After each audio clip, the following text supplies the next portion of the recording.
La science et nous. Une émission proposée par Sylvie Vauclair.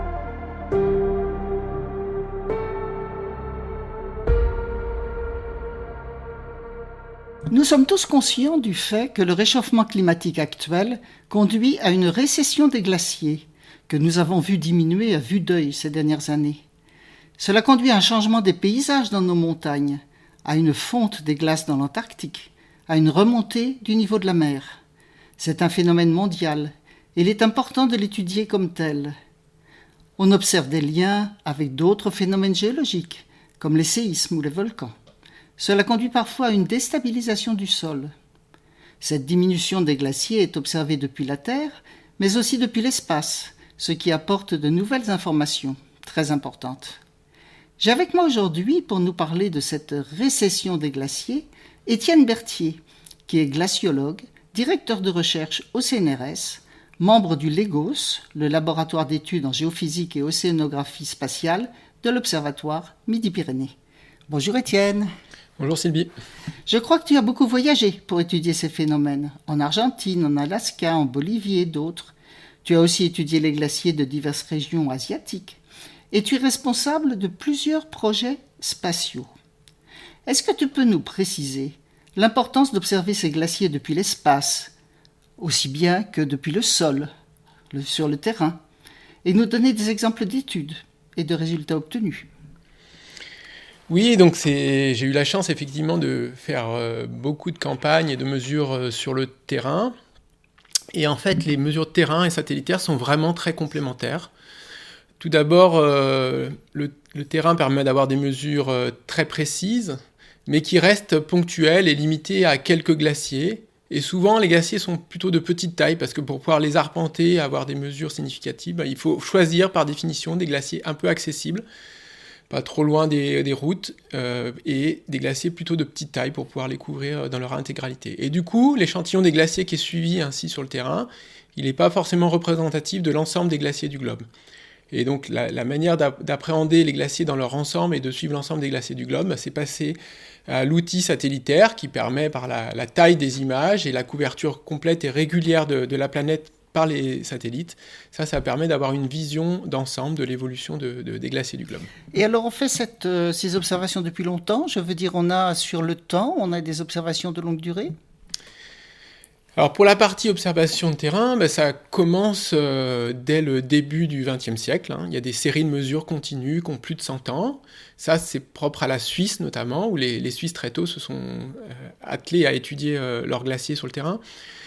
Et globalement, c'est plutôt dans l'après-guerre, l'après-deuxième guerre mondiale, à partir notamment de la géophysique internationale en 1950, qu'un certain nombre de glaciologues se sont mis à aller observer des glaciers, d'abord beaucoup en Europe, en Amérique du Nord, et puis dans un second temps, c'est dans d'autres régions du globe que les glaciers ont commencé à être suivis sur le terrain. Donc ça fait des séries assez longues, d'une 50aine d'années.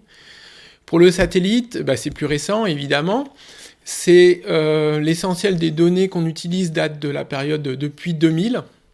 Donc on a des séries homogènes et assez longues déduites des données des satellites depuis 2000. Par contre, on commence à utiliser aussi des satellites un peu plus anciens, et notamment c'est des satellites espions, des Américains, un peu des Russes, mais surtout des Américains. Des militaires? Voilà, des militaires. C'est les militaires qui, dans les années 60-70, avaient déjà des satellites à très bonne résolution qui faisaient des très belles images. Dans un premier temps, évidemment, elles étaient classifiées, mais depuis une dizaine d'années, elles deviennent déclassifiées. Et ça, c'est intéressant pour nous, parce qu'au lieu de se cantonner à 20 années de mesure, on peut remonter à des observations dans les années 60-70, et donc d'avoir des séries plus longues d'observations. Et alors, vous observez la surface occupée par les glaciers qui diminue, et puis je crois qu'il y a aussi une question de vitesse d'écoulement qui est importante. Oui, donc dans les variables qui nous intéressent pour qualifier finalement l'état de santé des glaciers, la plus facile à observer, c'est la surface. Il suffit finalement d'avoir une image, et on va délimiter le contour du glacier, soit de manière automatique, mais c'est pas toujours évident, mais souvent en partie manuellement. Et on va pouvoir voir si au cours du temps, le glacier gagne de l'extension ou au contraire se rétracte. Gagne de l'extension, ça existe encore, des glaciers qui gagnent de l'extension? Alors les glaciers qui gagnent, aujourd'hui, ça devient chose rare. Il y a une région à l'ouest de l'Himalaya qu'on appelle le Karakoram, une chaîne de montagnes qui qui héberge notamment le K2, le deuxième sommet de la planète. Dans cette région, les glaciers sont stables et on peut de temps en temps avoir des glaciers qui, parce qu'ils s'accélèrent brutalement, ils peuvent, leur front peut avancer. Mais ça reste assez rare et c'est du domaine de l'exception. Donc ça, c'est la première chose qu'on peut faire avec le satellite, c'est donc mesurer les changements d'extension. Une deuxième variable qui nous intéresse, c'est justement cette vitesse à laquelle les glaciers se déplacent. Et donc ça, on va utiliser des séries d'images, typiquement des images espacées parfois d'un mois ou d'un an, sur laquelle on peut, une fois qu'on a bien recalé les images, on peut suivre des structures en surface, des crevasses, des zones plus sales, dont on va pouvoir suivre le mouvement, avec aussi des méthodes un peu automatiques qui vont nous permettre de construire des cartes complètes de la vitesse de déplacement du glacier. Et la vitesse est différente d'un glacier à l'autre, dépend de beaucoup de paramètres, je suppose. Donc la vitesse est très très variable. En gros, plus un glacier est de grande taille, plus il va aller vite, parce qu'aussi plus il va être épais. Donc la vitesse est en partie contrôlée par l'épaisseur du glacier. Et puis il y a d'autres facteurs qui peuvent contrôler la vitesse, par exemple des glaciers qui se terminent dans la mer ou dans des lacs. Le fait que cette terminaison dans l'eau fait que souvent ces glaciers s'accélèrent dans leur partie terminale et vont avoir des vitesses importantes dans la partie la plus basse du glacier.